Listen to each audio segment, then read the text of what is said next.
तो आइए दोस्तों स्टार्ट करते हैं। Welcome back to our channel next schedule classes. आज हम लोग स्टार्ट करेंगे अपना rural marketing and international marketing का चैप्टर 4। इसका नाम है इंट्रोडक्शन टू इंटरनेशनल मार्केट। पास के 3 चैप्टर्स का वीडियो आपको हमारे चैनल के मिल जाएगा। तो अब हम लोग बिना किसी टाइम वेस्ट किए हम लोग स्टार्ट करते हैं आज का चैप्टर। राइट, आ जाइए।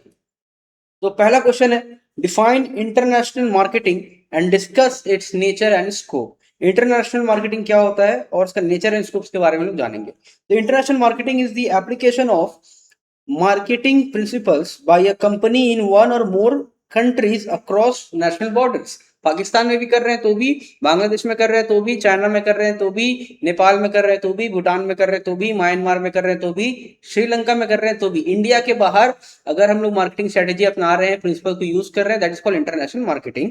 ठीक है। It involve the planning, pricing, promotion and distribution of goods and services to customers in multiple nations for a profit.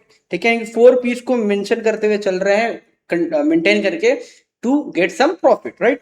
Nature and scope, large scale operations require significant inventory and wide distribution network. यानी कि जब हम लोग international market में जा रहे हैं तो मेरे को बहुत ज्यादा बल्क में क्वांटिटी रखना पड़ेगा ताकि हम उसको सप्लाई मेरा रुके ना। और दूसरा क्या है, हमको डिस्ट्रीब्यूशन के लिए बहुत नेटवर्क्स बना के रखना हो। मान लो शिपिंग हो गया, एयरक्राफ्ट हो गया, ठीक है, फिर आपका ट्रक्स हो गया, ये सब हमको बहुत ज्यादा अच्छा से मेंटेन करके रखना पड़ेगा।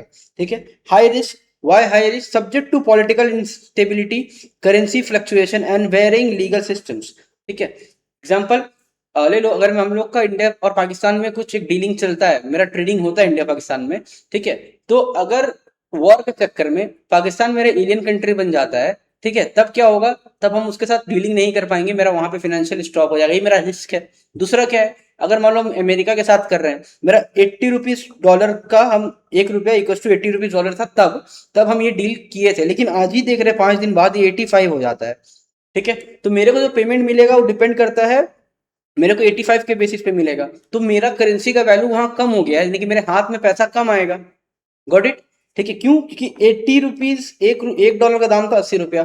ठीक है, अभी 1 रुपया में मेरा 1 डॉलर का दाम यहाँ 85 हो गया है, यानी कि मेरा पैसा का वैल्यू कम हो गया है। ठीक है, तो मेरा लॉस हो जाएगा मेरे को अगर इंडियन रुपीज में पैसा मिल रहा तो। ठीक है, तो ये करेंसी चेंजेस, करेंसी फ्लक्चुएशन भी मेरा मैटर करता है, हाई रिस्क है इसमें। ठीक है। सेकंड है वेरिंग लीगल सिस्टम्स।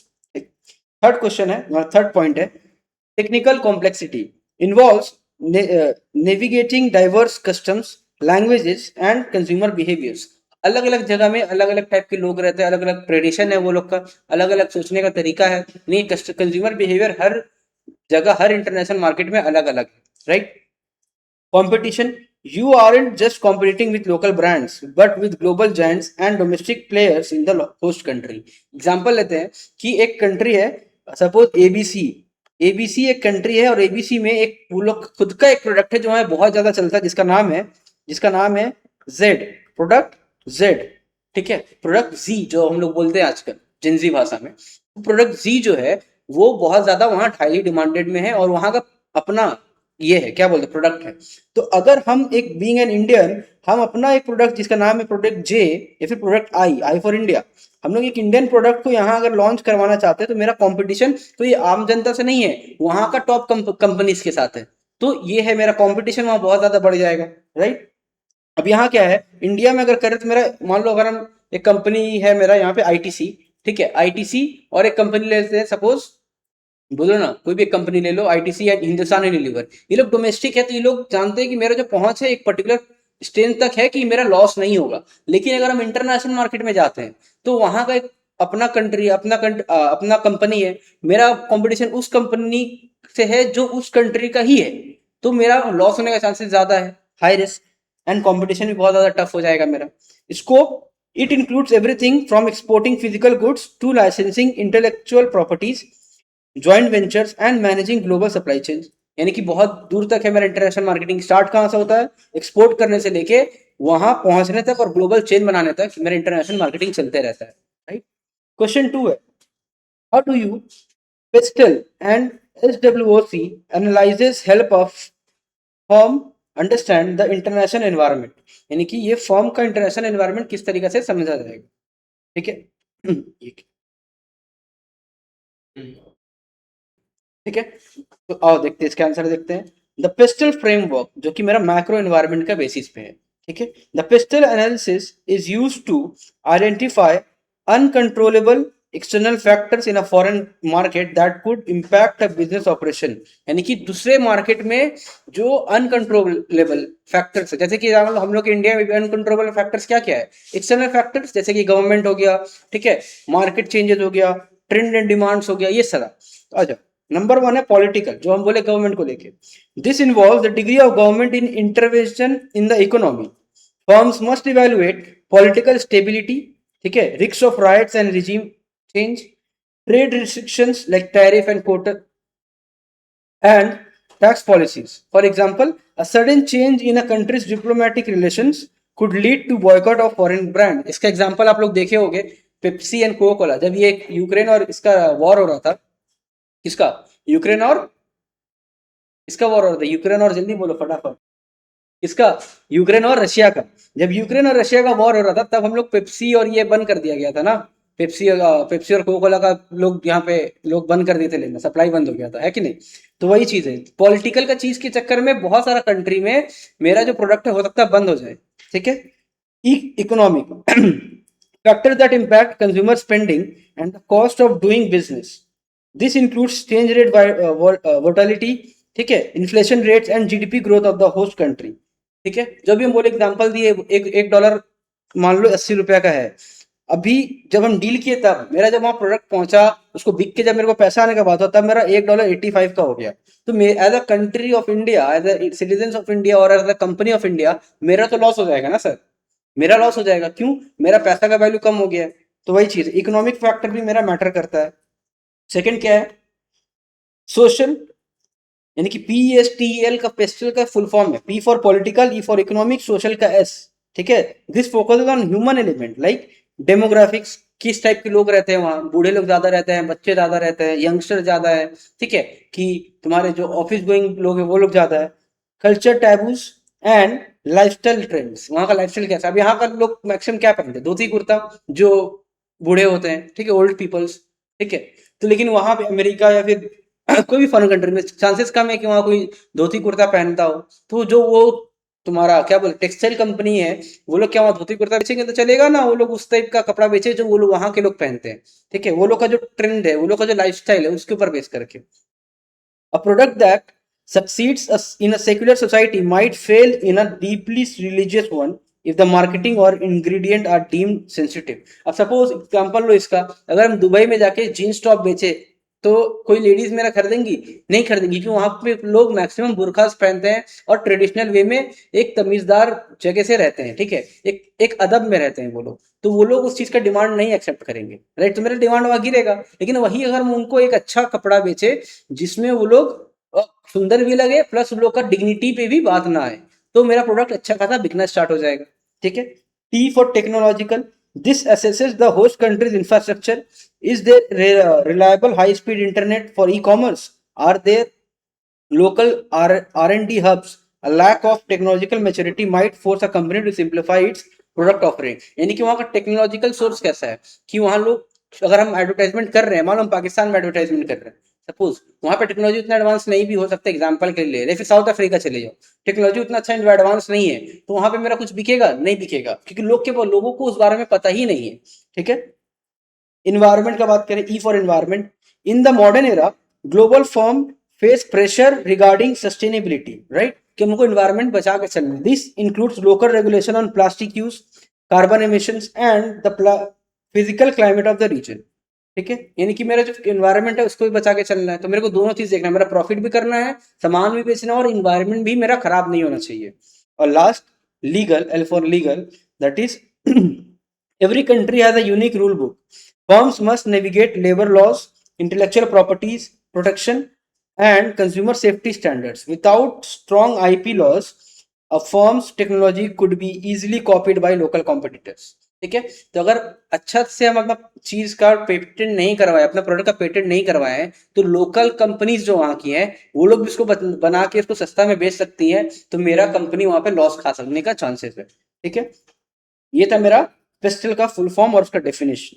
ठीक है, तो पेस्टल मतलब वो फैक्टर जिसको हम लोग कंट्रोल नहीं कर सकते। तो पी फॉर आ गया मेरा पॉलिटिकल, ई फॉर आ गया इकोनॉमिक, एस फॉर आ गया सोशल, टी फॉर आ गया टेक्नोलॉजी, ई फॉर आ गया एनवायरमेंट एंड एल फॉर आ गया लीगल, राइट। अब आते हैं S W O C analysis. What is S W O C? Well PESTEL looks at this board market.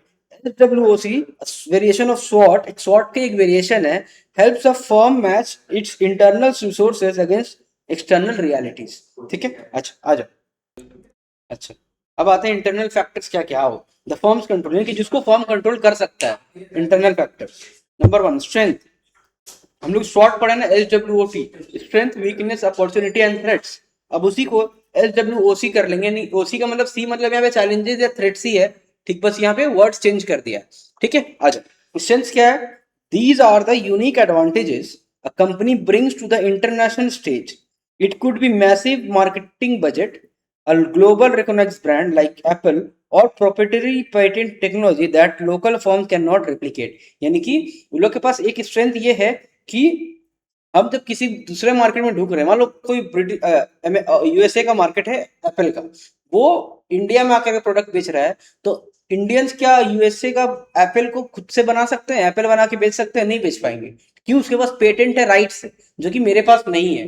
तो लोकल फॉर्म्स को रिप्लिकेट करने में दिक्कत होगा। लेकिन अभी भी तुम देखोगे, तुम लोग अगर चांदनी वादनी जाते होगे, तुम लोगों को पता होगा, वहां पे लोकल आईफोन्स में मिल जाता है। आईफोन बहुत सस्ता में मिलता है, 15,000 में आईफोन मिल जाता है। ठीक है, लेकिन वो चलेगा वही, आईफोन खोलोगे टाइटल आएगा सैमसंग का, फिर चलेगा वीवो की तरह, फिर बंद हो जाएगा एलजी की तरह। ठीक है, अच्छा वीकनेस क्या है? These are internal gaps that could hinder success, right.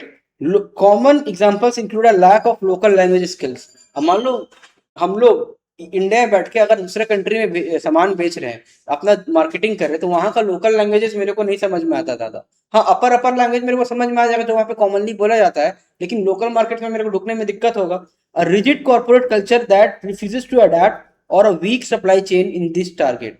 ठीक है, तो जो भी रिजिड है कि नहीं हम अपना इसी भाषा में या फिर इसी तरीके से चीजों को प्रमोट करेंगे, या फिर अब मेरा जो सप्लाई चेन है वो बहुत कमजोर है, वो लोग यहाँ पे सस्टेन नहीं कर पाएंगे, ये उन लोग के लिए बहुत बड़ा वीकनेस हो जाएगा। लेकिन एक्सटर्नल फैक्टर्स भी है, ये इंटरनल है जो हम सुधार सकते हैं अपने से। चाहे तो हम अपना स्ट्रेंथ बढ़ा सकते हैं।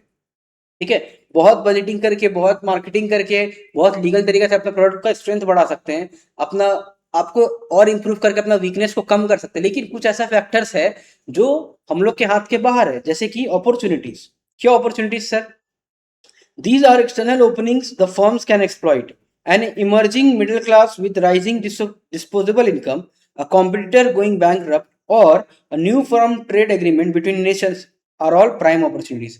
जब नया नया कंपनी, मान लो उस देश का कोई कंपनी बंद हो गया, तो अब हम उस देश का उस कंपनी में ढुक सकते हैं, मतलब उस कंपनी की जगह ले सकते हैं। या फिर कोई कंट्री और दूसरा कंट्री के बीच में ट्रेड में ये हो गया, क्या बोलते हैं, यूनियन हो गया, दोनों में एक फ्री ट्रेड एग्रीमेंट साइन हो गया। मान लो एग्जांपल लेते हैं, अभी मोदी जी विदेश टूर पे गए थे, तो मेलेनी के साथ उनका डील हुआ कि हम लोग का ट्रेड जो एग्रीमेंट है फेयर रहेगा। तो हम लोग एज इंडियंस हम लोग के पास एक अपॉर्चुनिटी बन जाएगा कि हम लोग मेलेनी के जो कंट्री है, कौन सा कंट्री है, इटली है ना, इटली के साथ अच्छा खासा बिजनेस वहां पे ग्रो कर सके, राइट। फिर आता है चैलेंजेस, जो थ्रेट्स हम लोग का। These are external hurdles that could damage the business, like this includes aggressive local competitors. ठीक है, who have home field advantage, लोग घर का आदमी तो लोग घर का चीज ज्यादा बेहतर लेंगे, है ना। Sudden shift in consumer preference, हो सकता है कंज्यूमर मेरा प्रोडक्ट ना ले कुछ दिन का बाद। और unfavourable new legislation that target foreign entities. ठीक है, जैसे अभी मोदी जी कर दिए आत्मनिर्भर भारत, खुद का सामान बनाओ खुद का खाओ, राइट। तो फॉरेन कंट्रीज के लिए थोड़ा थ्रेट हो गया। ठीक है, अच्छा ये था क्वेश्चन नंबर 3, जिसमें हम लोग पेस्टल एंड एसडब्ल्यूओसी के बारे में पढ़े। कि मेरा आप रिकॉल कर ले, पेस्टल का मतलब political, economic, social and technological, environmental and legal factor जो कंपनी फेस करती है। और एसडब्ल्यूसी मतलब इंटरनल फैक्टर्स क्या हो गया, स्ट्रेंथ एंड वीकनेस, जिसको हम अपने तरीके से ठीक कर सकते हैं। और एक्सटर्नल्स क्या हो गया तुम्हारा, अपॉर्चुनिटीज और legals, legal sorry threats, right. अच्छा आते हैं क्वेश्चन नंबर 3, मार्केट में एंट्री कब कब करना चाहिए, कैसे करना चाहिए और क्यों करना चाहिए। ये क्वेश्चन है, when, why and how. When to enter in the market, any timing strategy. Timing can be difference between becoming a market leader or a forgotten experiment. Obviously हमको हम तब ढुके जब लोग मेरे को उसके बाद जानना समझ जाए, सीख जाए। यानी कि देखो एग्जांपल लेते हैं, जब इंडिया ब्लैकबेरी जब बंद हुआ ना इंडिया में, तभी आईफोन ढुक रहा। यानी कि उसको पता है ब्लैकबेरी बंद हो गया, लोगों को स्मार्टफोन चाहिए अब, तब आईफोन ढुका अपना पहला फोन के साथ, राइट। तो फर्स्ट मूवर एडवांटेज उठाया कौन? आईफोन उठाया। Entering a market before any other foreign company. Pros क्या है? You capture mind share like brand loyalty early, establish the industry standard and secure the best distribution channel and locations. Cons: you bear the pioneer cost, meaning you spend heavily to educate consumer and navigate a legal system that might not be ready for industry. यानी कि consumer तक तुम्हारा बात पहुंचाने के लिए तुमको और ज्यादा कॉस्ट लगेगा। That is your cons, right. तुम्हारा डिसएडवांटेज है, लेकिन एडवांटेज ये है लोग तुमको ब्रांड, एक बार जो तुम्हारा कस्टमर बन जाएगा तुम, वो लोग ब्रांड लॉयल बन जाएंगे, राइट। वो तुम्हारे प्रोडक्ट को छोड़कर कहीं जाएंगे नहीं। ये था timing, first timing. Second timing late late mover, यानी कि फॉलोअर। आईफोन मान लो, आईफोन से पहले एक प्रोडक्ट जेड आ जाता, या फिर एप्पल है, एप्पल के पहले आ जाता मान लो बनाना, तो लोग बनाना खरीदते, एप्पल को मौका बहुत कम मिलता, right. Waiting for others to enter first. Pros: you can learn from the first mover mistake. अगर मान लो बनाना पहले आके कुछ गलती करता तो एप्पल वो चीज सीख के आता कि ये गलती हमको नहीं करना है। Save on market education cost, अब लोगों को प्रोडक्ट के बारे में पता है। And enter when the infrastructure is already established. लेकिन कॉन्स भी है। You may find high switching cost for consumers who are already loyal to the first mover. बहुत लोग जो बनाना के लिए लॉयल थे, वो हो सकता है एप्पल को ना खरीदे, because banana a day gives a doctor away, ठीक है। And the best local partners may already be taken, ठीक है। Macro timing. Companies often wait for specific economic triggers, such as the signing of a free trade agreement for a period of currency stabilisation. यानी company तब तक भी wait कर सकता है जब तक कोई अच्छा डील ना कर ले दो कॉम्बिनेशन के बीच में, ताकि मेरे को ज्यादा दिक्कत ना हो, ठीक है। ये इसको बोलते हैं मैक्रो टाइमिंग। सर एक क्वेश्चन है, बनाना डे और एप्पल डे, मेरे एग्जांपल में बनाना पहले आया था इसलिए हम बनाना बोले, ठीक है। वाई एंटर, क्यों ढुकना है मेरे को उस देश में, क्यों ढुकना है इंटरनेशनल मार्केट में, क्यों ढुकना है? बिजनेस से rarely go to international just for fun, मजा के लिए कोई नहीं जाता है। They are usually pushed by their home market और pulled up by a foreign one, ठीक है। अगर उन लोग को और इनकम कमाना है, जमाना है, तो उसको इंटरनेशनल मार्केट में जाना पड़ेगा। पुश फैक्टर जो कि रिएक्टिव है। Domestic saturation, the home market is full and there is no more room to grow. यानी कि मान लो आईफोन अब इंडिया में बहुत, आईफोन मान लो यूएसए का, यूएसए में सबके पास आईफोन है, तब वो और किसको बेचेगा, इसलिए वो इंटरनेशनल मार्केट में जाता है। High competition, domestic rivalry is so intense that profit margins are being squeezed to zero. अगर मार्केट एप्पल के जैसा बहुत सारा कंपनी एक साथ खुल जाएगा, तो यो यूएसए छोड़ के दूसरा कंट्रीज में जाएगा ही, क्योंकि अब उसको पता है मेरा यहाँ पे कस्टमर भी कम है, मेरा प्रॉफिट भी कम होगा, इसलिए अब मुझको दूसरा कंट्री में जाके प्रॉफिट कमाना पड़ेगा। Regulatory pressures, unfavorable laws, and high taxes at home may force a company to look for friendlier business environments. ठीक है। पुल फैक्टर क्या है? Proactive economics of scale. By selling to a global audience, a company can produce more units which lowers the cost per unit. यानी कि by selling a good to global audience, a company can produce more units which lower the cost per unit. यानी कि हम अगर ज्यादा बनाएंगे, मेरा cost cutting होगा, यानी कि मेरा कॉस्ट कम पड़ेगा पर यूनिट का, जिसके वजह से हम और ज्यादा प्रॉफिट का मुंह देख सकते हैं, ठीक है। Extended product life, a product that is old in the US और Europe might be cutting edge and high demand in an emerging market like Vietnam and Brazil, ठीक है। उसका डिमांड ज्यादा हो सकता है यूएस में। Risk diversification, if one countries economics crashes, having revenue from 5 other countries keep the business stable. अगर मान लो हम, मेरा जो ये है क्या बोलते हैं बोलो, हम इंडिया में भी बेचते हैं, तुम्हारा मान लो चाइना में भी बेचते हैं, ठीक है, न्यूजीलैंड में बेचते हैं, ऑस्ट्रेलिया में बेचते हैं, बहुत सारा कंट्री में बेचता है। इससे क्या होगा? इससे होगा ये, अगर कोई एक कंट्री का इकोनॉमिक क्रैश होता है तो ये ऐसा नहीं होगा कि मेरा पूरा लॉस हो जाएगा, बाकी 5 जो कंट्रीज है वो मेरे को सपोर्ट करेगा, ठीक है। Seeking resources, sometimes entry is driven by the need for labour, cheap labour, specialised raw material और स्पेसिफिक टेक्नोलॉजिकल टैलेंट, ठीक। हाउ टू एंटर, अब एंटर करे कैसे, ठीक है। How to enter, the how depends on how much risk a company is willing to take versus how much control it want to keep. इनके हम कितना risk ले सकते हैं, उसके बदले हम कितना कंट्रोल कर सकते हैं मार्केट को, या फिर वहां के इंटरनेशनल मार्केट को किस तरीके से कंट्रोल करेंगे, या उसके लिए हम कितना रिस्क ले सकते हैं, ठीक है। Low involvement exporting, The simplest how you produce at home and ship abroad. It's very low risk but offers very little control over how your brand is represented locally. है ना, हम सामान बनाए और उसको एक्सपोर्ट कर दिए, लेकिन इसमें मेरा कंट्रोल नहीं है, लेकिन मेरा कॉस्ट बहुत कम है। ठीक है, रिस्क भी कम है, कॉस्ट भी कम है। क्यों? हम यहीं बना के हम बाहर बेचें, लेकिन वहां पे जो मेरा सामान बिकेगा या नहीं बिकेगा वो हम देखने नहीं जा पाएंगे। तो यानी कि हमको पता नहीं है कि मेरा जो सामान उसको दुकान में किस तरीके से लगा के लोगों को बेच रहा है। ठीक है, मॉडरेट इन्वॉल्वमेंट, एक ये लो इन्वॉल्वमेंट हो गया। मैं मॉडरेट मतलब कॉन्ट्रेक्चुअल एग्रीमेंट, लाइसेंसिंग या franchisee, you get a local person run the business using your name. Like हम लोग यहाँ देखते हैं ना, रिबॉक हो गया, तुम्हारा नाइकी हो गया, ठीक है, ये सब का जूता बिकता है यहाँ। You get a free royalties but you risk them ruining your brand reputation if they don't follow your standards. अगर लोग तुम्हारे स्टैंडर्ड्स को फॉलो नहीं करता, अच्छा मान लो एक रिबॉक का दुकान तुमको बड़ा बाजार का मोड़ पे दिख गया, कोई जाएगा नहीं। लेकिन अगर रिबॉक का दुकान तुमको क्वेस्ट मॉल, तुम्हारा क्या बोलता है एक्रोपोलिस मॉल, ये सब दुकान में दिखा, तो रिच पीपल्स एक्चुअली मॉल्स में आते हैं, रोड का फुटपाथ पे कोई खरीदता नहीं है।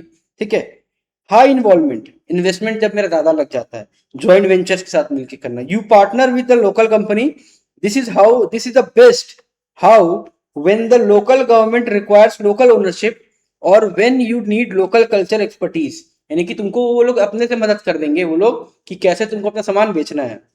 और लास्ट, होली ओन्ड सब्सिडियरीज यानी कि एफडीआई, फॉरेन डायरेक्ट इन्वेस्टमेंट।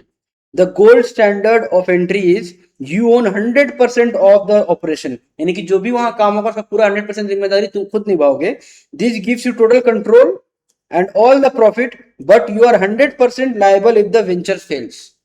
ठीक है, ऊपर में क्या है, तुम जो लोगों को बेचे हो या फिर लोगों को अपने साथ रखे हो वो लोग के ऊपर डिपेंड करते हैं, लोग बेच पाएगा या नहीं बेच पाएगा, लेकिन यहाँ पे सब तुम्हारे ऊपर हो जाएगा। ठीक है, ये था मेरा कब कहां और कैसे घुसना है मार्केट में। अब आते हैं फोर्थ क्वेश्चन जिसका नाम है entry strategies, concept and features. देखो, अलग अलग स्ट्रेटेजी है, सबके बारे में फीचर्स, एडवांटेज और डिसएडवांटेज पढ़ते हुए जाएंगे हम लोग। पहला, exporting, selling goods made at home in foreign market, यानी कि हम यहाँ बना के फॉरेन मार्केट में बेच रहे हैं। एंड एडवांटेज क्या है, लो कॉस्ट जो हम बोले थे, low risk and easy to exit, जब मर्जी तब एग्जिट कर सकते हैं। लेकिन डिसएडवांटेज क्या है, high transport cost, tariffs, no control over local marketing, इसको ये तीन मेरा सबसे बड़ा डिसएडवांटेज है। अच्छा, लाइसेंसिंग का बात करें, एक सेकंड बच्चा।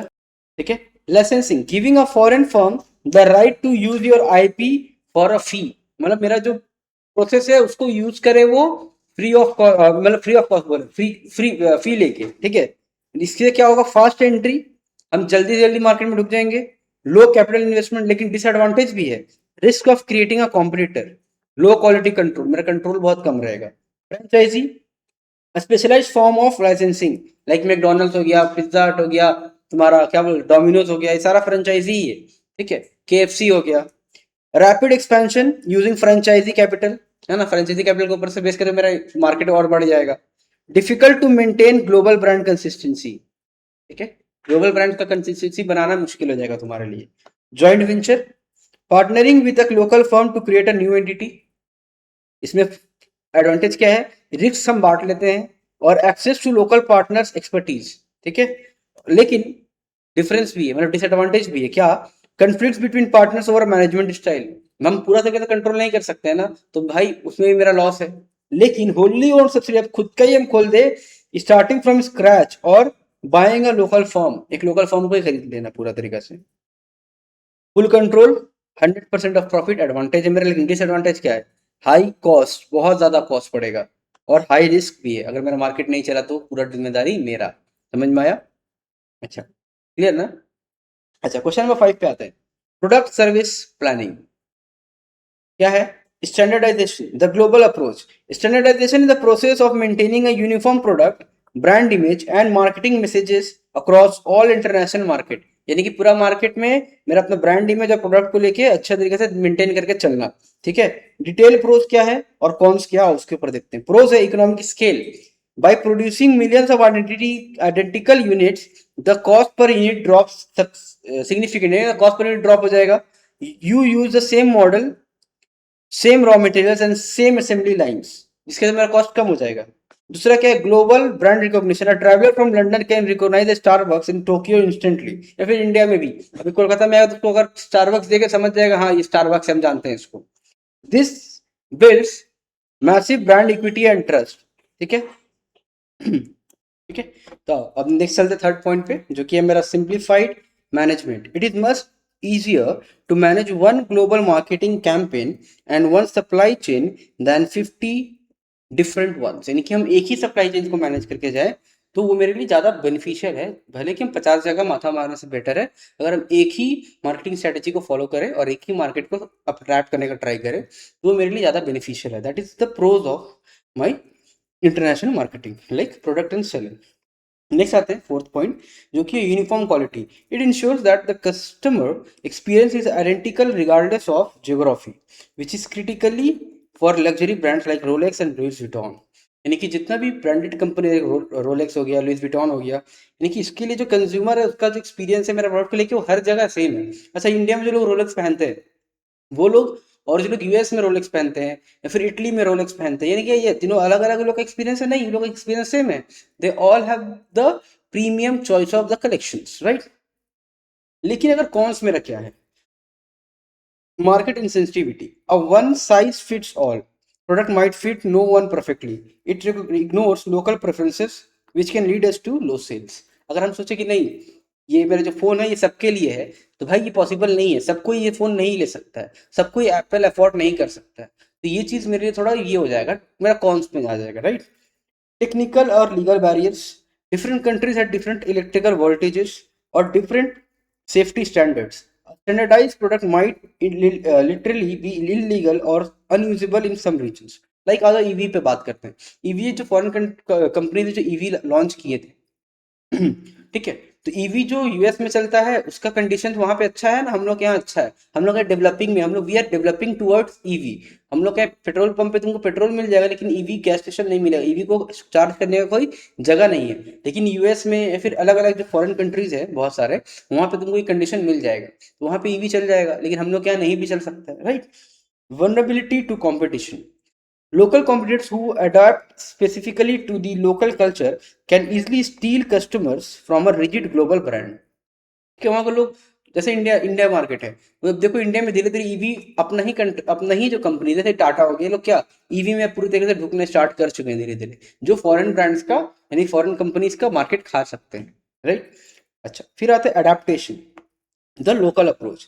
Adaptation or localization involves modifying the product's features, packaging, or even name to suit the specific needs of a foreign market। यानी कि हम अपने प्रोडक्ट को इस तरीके से डिजाइन करें कि वहां की लोकल मार्केट के पीपल्स उसको अच्छे तरीके से अडेप्ट कर सके।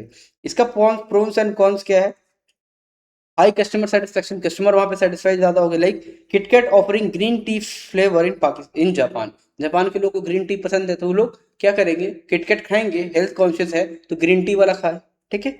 The brand feels like local friend rather than a foreign invader, right? Legal compliance is ensuring the product meets local labeling laws like halal or veg certification or strict environmental regulation in the EU। ठीक है। अच्छा, मान लो जो क्या बोलते हैं तुम्हारा, मान लो कि एक ऐसा कंपनी है जो फूड सप्लाई करते है, फूड का फ्रेंचाइजी है। अब अगर वो हलाल नहीं है तो बहुत सारे जो मुस्लिम बच्चे होंगे, तुम लोग को पता होगा, तुम लोग हलाल खाते हो, राइट। हलाल ऑफर करना, और जो लोग वेजिटेरियन है वो लोग के लिए वेजिटेरियन फूड ही हो तो ज्यादा बेटर है। यानी कि अगर लोकल लोग को समझ के अगर हम काम करें ताकि लोग उसको अडेप्ट कर सके तो मेरा मार्केट शेयर वहां बढ़ना स्टार्ट हो जाएगा, ठीक है। Enhance competitiveness. It allow the firm to fill in niche that global standardization brands are ignoring it, ठीक है। It allows the firm to fill niche that global standardise brands are ignoring, right. अगर मेरा competition बढ़ गया तो मेरा जो product है वो बहुत नीश, क्या बोलते हैं, नीश, तो क्या बोलते हैं बोलो ना, कंज्यूमर्स तक मेरा प्रोडक्ट पहुंच जाएगा जो लोग स्पेसिफिकली मेरा ब्रांड को चूज करना चाहेंगे। लाइक जितने अमीर लोग हैं वो लोग को बोलो रोलेक्स चाहिए, हाँ सर चाहिए, अच्छा कंपनी है, मैंने देर की, है ना, वो ब्रांड ही वैसा है। सब सब सेलिब्रिटीज के पास देखो आईफोन मिलेगा ही आपको, एप्पल मिलेगा ही आपको, मैक्सिमम के पास 90% लोग के पास आपको आईफोन मिलेगा ही मिलेगा, ठीक है।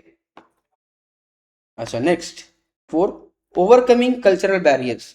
Adapting marketing messages to avoid local taboos और linguistic misunderstanding, preventing loss in translation errors. यानी कि अगर लोकल, सबसे बड़ा बैरियर क्या, कल्चर और कम्युनिकेशन। अगर ये बैरियर अगर हट जाए तो मेरे पास एडवांटेज ही एडवांटेज है। डिटेल कॉन्स क्या है? high R&D cost, research and development cost. You have to pay designers and engineers to recreate the product for different markets. अलग अलग प्रोडक्ट के लिए, अलग अलग मार्केट के लिए हमको अपना प्रोडक्ट डिफरेंट करना पड़ेगा, तब मेरे आधा खर्चा पड़ेगा. Loss of brand entity. If a brand changes too much from country to country, it loses its global feel and become fragmented. यानी कि अगर हर कंट्री के लिए अलग अलग ब्रांड बना दे, ब्रांड है हर कंट्री के क्या अलग अलग प्रोडक्ट में चेंजेस ला दे, तब मेरा जो ये है क्या बोलते हैं कंज्यूमर्स उसको फील अच्छा नहीं भी कर सकते हैं. मेरा प्रोडक्ट का ब्रांड का जो आइडेंटिटी है वो मेरा गायब हो सकता है. Inventory complexity. Managing 10 different versions of a product is logistically nightmare compared to managing just one. अब हम एक ही प्रोडक्ट है वो 10 तरीके का अलग अलग जगह अलग अलग कंट्री में अलग अलग तरीके का प्रोडक्ट हम बेचते हैं. एक ही एप्पल एग्जांपल है तो एप्पल है, अब अलग अलग कंट्री में अलग अलग टाइप का एप्पल है, तो इतना सारा को हम मेंटेन कैसे करेंगे. इसलिए एप्पल क्या करता है, जब भी उसका कुछ नया वर्जन आता है ना, वो पुराना कुछ वर्जन को बंद कर देता है. ठीक है, सप्लाई ही बंद कर देता है. ठीक है, ये बढ़िया काम करता है. मिडिल ग्राउंड क्या है, globalisation. Most modern firm don't choose just one, they think global act local. ठीक है, वो लोग सोचते हैं ग्लोबल के बारे में और एक्ट करते हैं लोकलाइजेशन में. जैसे कि द बेसिक टेक्नोलॉजी और engine remains the same. Example है कार चेसिस नंबर सबका सेम रहता है मैक्सिमम. ठीक है, peripheral adaptation, the visible feature changes like moving the steering wheel to right side और changing the upsole to handle desert heat. यानी कि वही मान लो इंडिया में जो कार है उसका स्टीयरिंग रहता है राइट साइड में जो हम लोग चलाते हैं, लेकिन यूएस या फिर अलग जगह में लेफ्ट साइड में स्टीयरिंग रहता है. बस यही थोड़ा बहुत चेंजेस है, ज्यादा चेंजेस वो लोग नहीं करते हैं. ठीक है, तो इसी के साथ मेरा ये चैप्टर नंबर 4 खत्म होता है. हम लोग नेक्स्ट क्लास में हम लोग ढुकेंगे चैप्टर नंबर 5 में. तो बने रहना. तब तक के लिए लाइक शेयर एंड सब्सक्राइब. अगर वीडियो सही लगा हो और इफ नहीं लगा हो, क्या गलती हुआ है हमसे वो भी बताना मेरे को कमेंट सेक्शन में. अगर कोई चीज समझ में ना आए तो you can freely contact on this number 6290303823 for the next video classes. For any inquiry you are free to call us at any time. Okay, तो चैप्टर नंबर 5 हम लोग नेक्स्ट क्लास में स्टार्ट करेंगे. तब तक के लिए bye bye, see you all.